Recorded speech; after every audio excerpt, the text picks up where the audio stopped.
Good morning to all of you. आज का जो हमारा टॉपिक है वो है स्थायी और विशेषज्ञ कार्यपालिका, या हम इसको कह सकते हैं political and permanent executive. Political executive, देखिए मैंने आपको पहले भी वीडियोस में बताया है कि हमारे यहाँ पर जो डेमोक्रेसी है वो पार्लियामेंट्री डेमोक्रेसी है। पार्लियामेंट्री डेमोक्रेसी में मेनली होता है कि हमारे दो चीफ एग्जीक्यूटिव्स होते हैं या दो एग्जीक्यूटिव होते हैं और वो सेंटर से लेकर लोकल लेवल तक चलते हैं। तो जो हम जिनको चुन करके बनाते हैं वो हमारे पॉलिटिकल एग्जीक्यूटिव होते हैं, जिसमें मंत्री होते हैं शामिल, एमएलए होते हैं, या लोकल लेवल पर आपके एमसी हो गए, आपके पंच हो गए, सरपंच हो गए। तो ये और जो हमारे परमानेंट एग्जीक्यूटिव हैं, परमानेंट एग्जीक्यूटिव वो कहलाते हैं जो कि एक एलिजिबिलिटी बेस्ड पर जो है कोई एग्ज़ाम क्लियर करके या सरकार की किसी विशेष जो है एलिजिबिलिटी कंडीशन को पूरा करके कोई एग्ज़ाम क्लियर करके गवर्नमेंट जॉब को ज्वाइन करते हैं, जिसमें हमारी ब्यूरोक्रेसी शामिल है। इट मीन्स कि हमारे दो तरह के एग्जीक्यूटिव हैं। एक तो है परमानेंट, जिसमें हमारी एग्जीक्यूटरी आती है, यानी कि हमारा ब्यूरोक्रेटिक सिस्टम वो, और दूसरा है पॉलिटिकल एग्जीक्यूटिव, जैसे कि मंत्री, एमएलए, जो भी मैंने आपको बताए हैं, जिनको हम जनता चुनती है।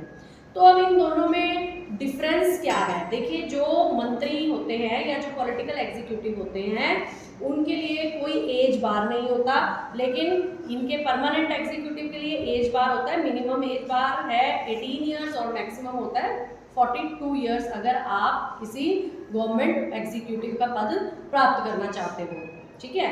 और उसके बाद जो सेकंड थिंग है वो ये है कि पॉलिटिकल एग्जीक्यूटिव के लिए कोई ऐसी परमानेंट एलिजिबिलिटी कंडीशन नहीं है, लेकिन इनके लिए अगर आपने ब्यूरोक्रेसी के लिए एग्ज़ाम देना है, you should be an graduate, आपको ग्रेजुएट होना ज़रूरी है।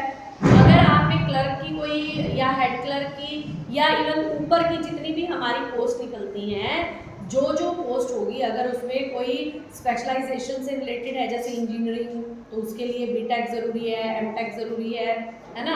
अगर हमारे कोई एडवोकेट या जुडिशरी में है तो उसके लिए एलएलबी, एलएलएम ज़रूरी है। लेकिन मंत्रियों के लिए कोई भी ऐसी क्वालिफिकेशन, एलिजिबिलिटी क्वालिफिकेशन का होना ज़रूरी नहीं है।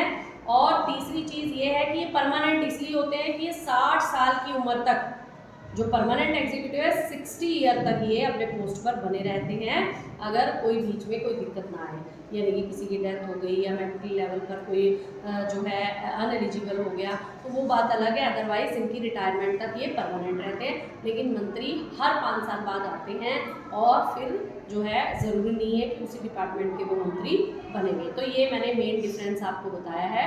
तो नई वीडियो लेकर जल्दी आपके सामने आऊँगी, तब तक के लिए धन्यवाद।